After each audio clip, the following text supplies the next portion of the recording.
They are relics of the Cold War, still scattered throughout cities across America. Signs designating fallout shelters.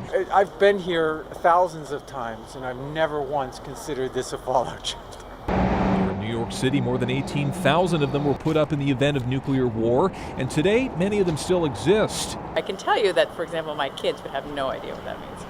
But officials here warn they're not only confusing, they're also no longer functional, and they could be misleading the public. They really should come down. Elliot Calhoun is a planner at the New York City Department of Emergency Management.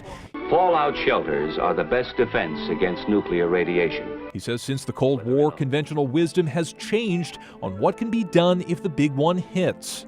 The thing is, it doesn't have to be called a fallout shelter to make it a place where you can get be well protected from nuclear fallout. All you need to do is put as much distance and space and objects, really, like walls and ground, etc., between you and the outside where this dangerous material can land.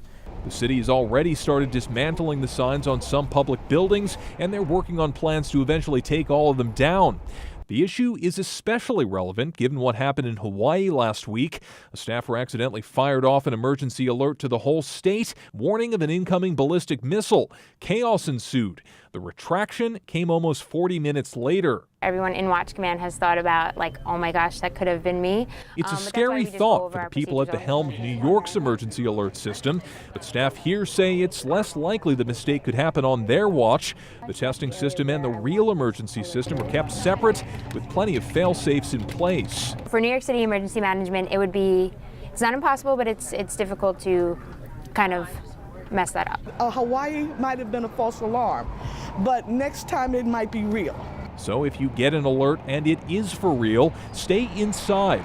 Go to the deepest part of the building you're in, away from windows, and skip the fallout shelter. Robert Bumstead, Associated Press.